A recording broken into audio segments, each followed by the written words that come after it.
Frères et sœurs, pour faire court et rapide, avec cette page d'évangile où notre Seigneur nous dit « Si tu regardes avec désir, tu as déjà commis l'adultère, si ton œil t'entraîne à ta perte, et ainsi de suite, etc.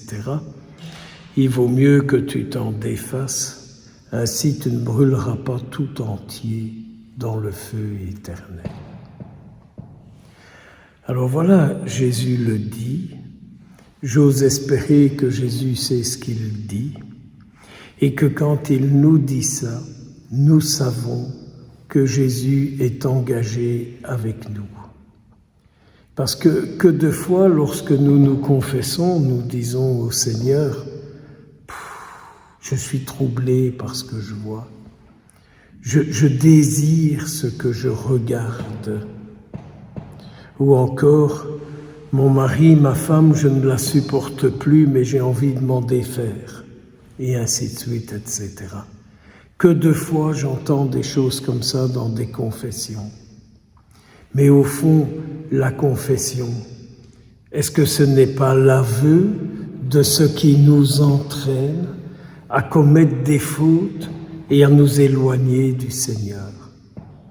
Et à partir du moment où c'est avoué dans le sacrement du pardon, le Seigneur, par son absolution, nous délivre du feu éternel.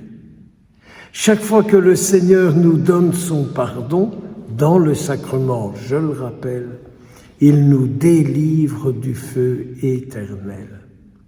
Alors il faut beaucoup prier pour ne pas avoir peur d'avouer dans le cadre du sacrement du pardon qu'on a envie de tuer quelqu'un, qu'on a des désirs en le regardant, et ainsi de suite, etc.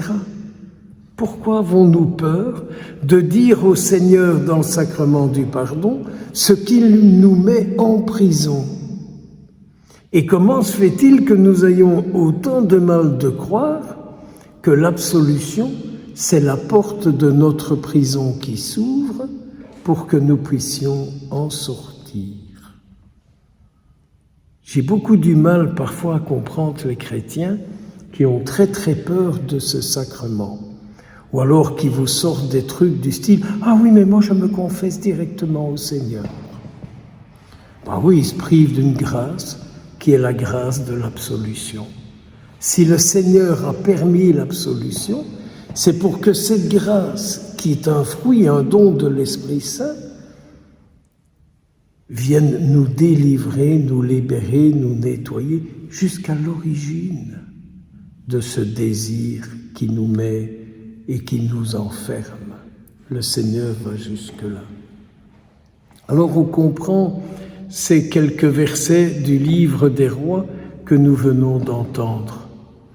Le Seigneur désire parler. Et la parole du Seigneur, elle nous est adressée. C'est ce que vous venez écouter chaque jour. Chaque jour, par votre présence à l'Eucharistie, vous venez écouter la parole du Seigneur pour qu'il vous parle. Et c'est vrai que nous sommes là avec cette parole du Seigneur que nous avons envie d'entendre pour nous-mêmes, car nous l'entendons chacun dans la réalité concrète de ce que nous vivons aujourd'hui. Et le Seigneur dit, eh bien, sors et tiens-toi ici devant moi. Tiens-toi ici devant moi. N'est-ce pas ce que vous faites lorsque vous êtes ici à l'Eucharistie? Vous êtes sortis de chez vous, vous vous tenez devant le Seigneur avec cette énorme espérance qu'il vienne vous parler personnellement. Et on est là, et il peut y avoir une grande tempête en nous-mêmes qui est agitée par toutes sortes de choses, car une tempête, c'est une agitation qui est provoquée par quelque chose. Et on sait bien que dans l'agitation, le Seigneur n'est pas là. On peut être complètement secoué par quelque chose à un point tel qu'il n'y a plus que ça qui nous préoccupe quand on est ici. Ben, le Seigneur n'est pas là non plus.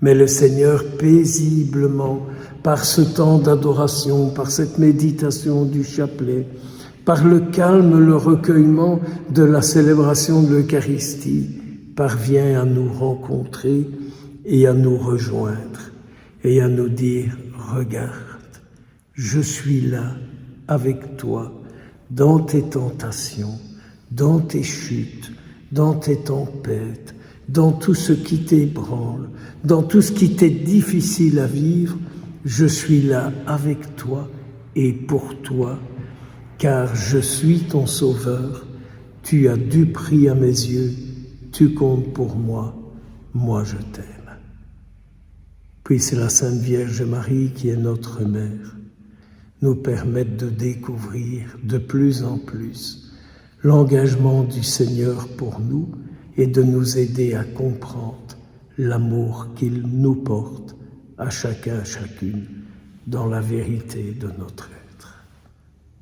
Beaucoup de bénédictions sur vous tous et sur celles et ceux que dans vos cœurs vous portez. Amen.